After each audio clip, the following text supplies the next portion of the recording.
This is the 415ers podcast brought to you by the Odyssey Sports Podcast Network with 95.7 The Game. Follow Mark on social at Mark Grandy, Mark with a C, Grandy with an I. I'm on social at eGittings10, at 415ers. Please download, rate, subscribe wherever you get your podcasts. To me, Mark, the next part of this conversation, comes down to, all right, well, how do these teams beat each other? And because of how good both of them have been, there's a small sample size of how to do it, right? But looking at Philadelphia, as far as what the 49ers need to do, the game that I would encourage everyone to go watch if you're looking for something to kind of get you set would be the Philadelphia Eagles' lone loss with Jalen Hurts as their starting quarterback to the Washington Commanders. And that was a Monday Night Football game in middle November. But it was the only time that we've seen a team be able to take down a Jalen Hurts-led Eagles group. And there was a couple things that happened in this game, just going back and watching, that I thought were very interesting. One, Washington won the turnover battle, like we mentioned, 4-2.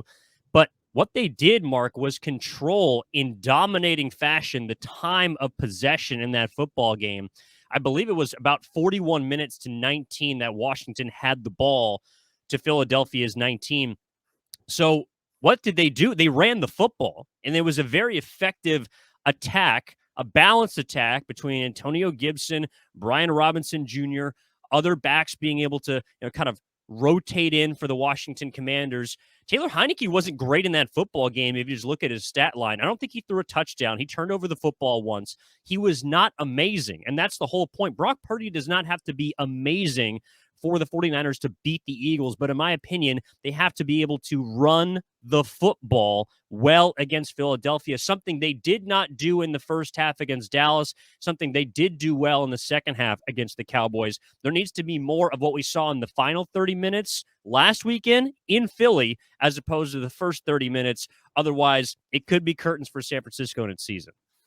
Yeah, I mean, you look at where the Niners might have the edge over Philadelphia. I think it is the Niners' run game against Philadelphia. You mentioned that Washington game. It's really interesting because they did rush for 152 yards, but just over 3 yards per carry. So it's not like they were getting them for large chunks throughout the game. They just slowly, methodically, were able to convert on third downs. They would get 3 yards here, then they would get 4 yards there, set up a 3rd and 3, and they would convert. And that was the story of the game. You mentioned the time of possession. It was 40 and a half minutes to 19 and a half minutes in favor of Washington.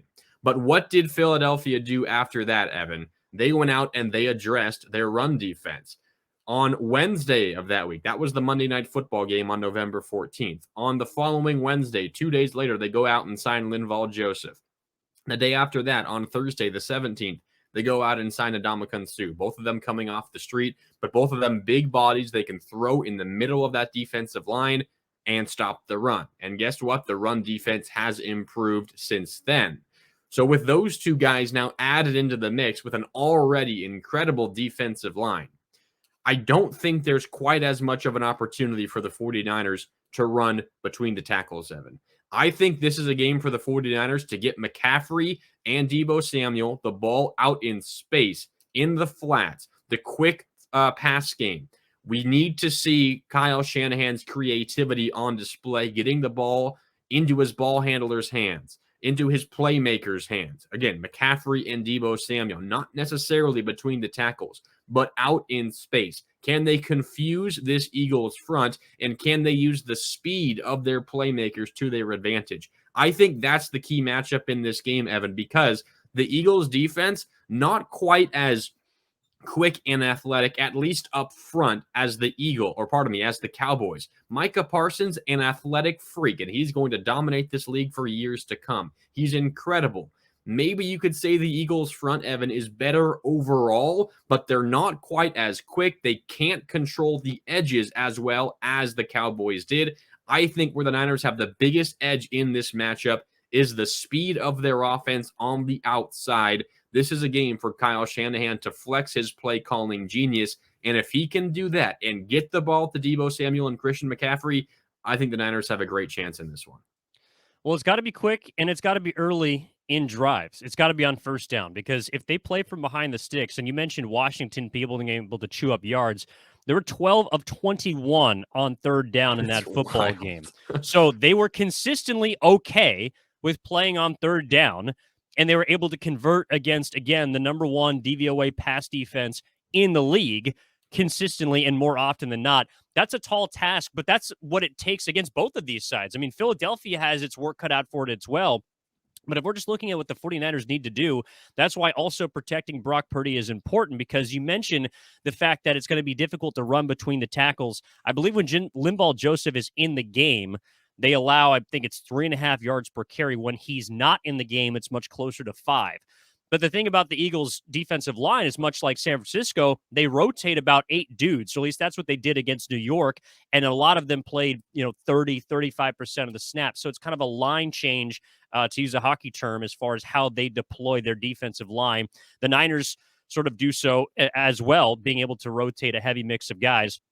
On the Niners side, to me, I know Eric Armstead has been at the front of this rushing defense. He's going to have to play big, because when you look at the runners coming out of the backfield for the Eagles, as well as that run pass option that Jalen Hurts has been running to near perfection since college, that is something that the Niners have struggled with. And look, I don't want to make it out to be like the Niners are the only team that struggles against dual threat quarterbacks. It's just more difficult. That's why you want a guy who can run and pass, because it's harder to defend when you don't have that extra defender to stare at, scarecrow like Geno Smith or Tom Brady or even Dak Prescott, though he took off a couple of times against the 49ers.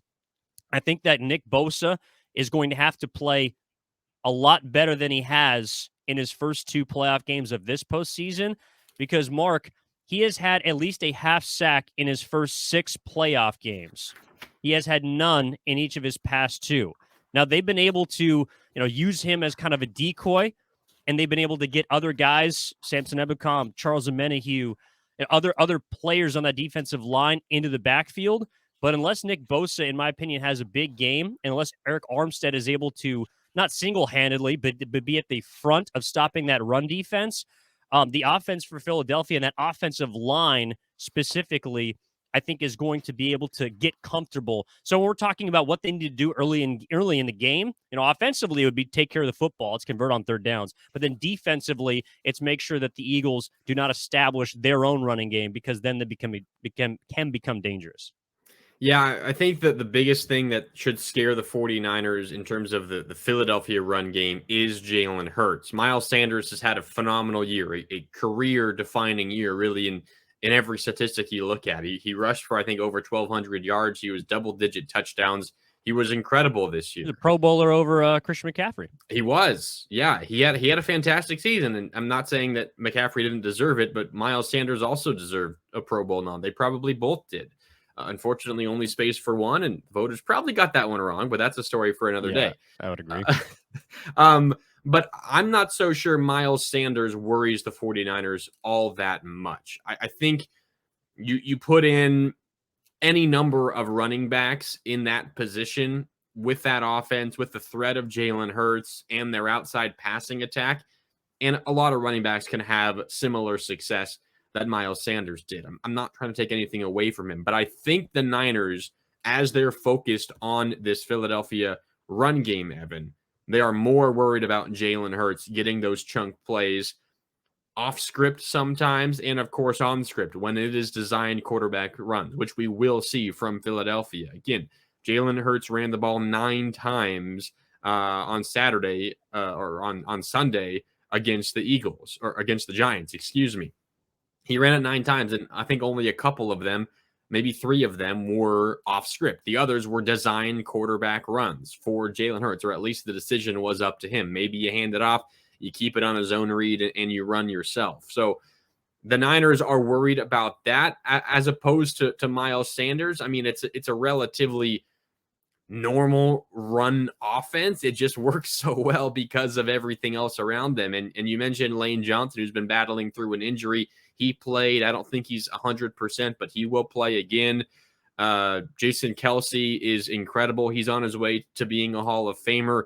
And their offensive line, except for Lane Johnson, Evan, at the end of the regular season, those 5 guys, again, aside from Lane Johnson at the end of the regular season, didn't miss a single start.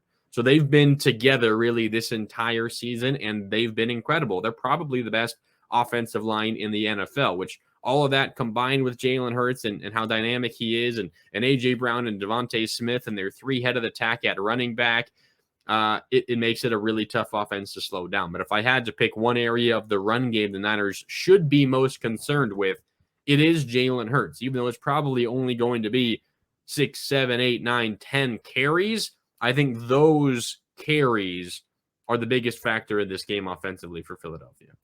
Yeah, and look, those carries could come in critical situations. If we're talking about a late game drive, we're talking about third downs, we're talking about fourth downs. Yeah. That's where the Niners need to be wary of Jalen Hurts. I do think the area that, I don't know if you're on board with this, but the Niners, to me, unequivocally have the advantage in, it would be on the sidelines. It would be Kyle Shanahan over Nick Sirianni. I mean, just the postseason record speaks for itself. Now 6-2 for Kyle Shanahan. He has a chance to be 7-2, which is incredible for a head coach in his first 3 playoff trips. A chance to go to his second Super Bowl, of course. But just from what we've seen, Kyle Shanahan, to me, has demonstrated throughout this season that this has been his best head coaching job. He has been able to morph his offense and evolve it in ways we have not seen. He's had the weapons to do it, but he has maximized those weapons in ways that I don't think we've seen in years past, despite having some impressive offenses and totals, in 2019 as well as last season with what the hand that he was dealt. So to me, Kyle Shanahan, even though Nick Sirianni has done a fantastic job, I know he's in his second season and he's already got his team to a 1 seed, and he has been at the forefront of a lot of Jalen Hurts' growth, and now his third season as quarterback. I do think that Kyle Shanahan, as well as DeMeco Ryans, what he has shown defensively this year with what he can do, has the advantage to me as both play calling on offense as well as defense. I do think Philadelphia benefits from having a slightly better roster. You talked about the offensive line being number 1 in the league. I think their secondary is number 1 in the league. The one area that we talked about earlier in the week that San Francisco does have an advantage to me on defense would be in that linebacking core. And Fred Warner, along with Dre Greenlaw, Azeez Al-Shaair, are going to have to play big like they did against Dallas to be the catalyst for this defense, in my opinion. But Kyle Shanahan has shown that he can win games in multiple ways. He can do it in a slugfest. He can do it by dialing up deep balls. He can do it by racking up points. And I think now that he has multiple ways, whether it's deciding before the game that he'd like to run it 35 times or pass it 35 times, I think he's had more ways to beat teams than ever. And I think that compared to what Philadelphia offers, he may not maybe have the dynamic quarterback that Nick Sirianni does, but I think the San Francisco 49ers will have an advantage on the sidelines. I agree with you. This has been his best coaching job of his career, and in my opinion, it's not particularly close.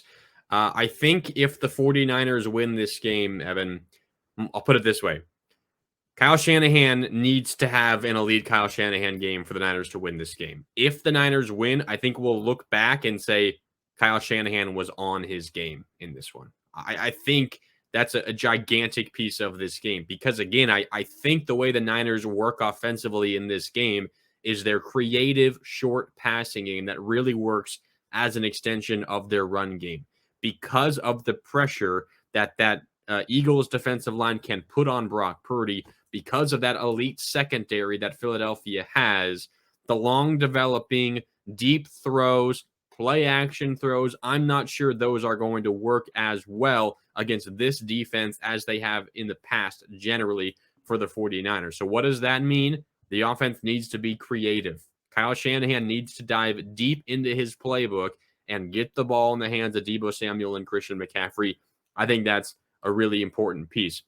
And you mentioned Kyle Shanahan and Nick Sirianni. Interestingly enough, the AP Coach of the Year finalists are out. The three, Brian Daboll, Doug Peterson, Kyle Shanahan. Nick Sirianni, not a finalist, not the final 3. Other Niners finalists for AP awards, Comeback Player of the Year, McCaffrey is a finalist. AP Offensive Rookie of the Year, Brock Purdy is a finalist, along with Kenneth Walker and Garrett Wilson. Nick Bosa, of course, AP Defensive Player of the Year finalist, and he will win that award. And then DeMeco Ryans also a finalist for Assistant Coach of the Year for the AP. So a lot of Niners represented there. But most importantly, Evan, for this matchup, I'm with you. It's Kyle Shanahan on the sideline. Yeah, and look, it's reflected in the amount of end-of-year awards. I also know that there was a lot of Eagles as well as 49ers on the first team All-Pro that was revealed. And if we're talking about Pro Bowlers as well, I know Christian McCaffrey, unfortunately, despite 1,800 yards and 13 touchdowns this year, was not even a replacement at this point or an alternate, which is kind of wild to think about. I don't know if it's like baseball where if you get traded, then you're exempt from making an end of season team. I've no clue. There's literally no justification for it, in my opinion. But I do think, look, if we're looking at rosters, the only team that had more Pro Bowlers than the 49ers was the Philadelphia Eagles. So you Yep. are seeing the two best rosters in football for sure.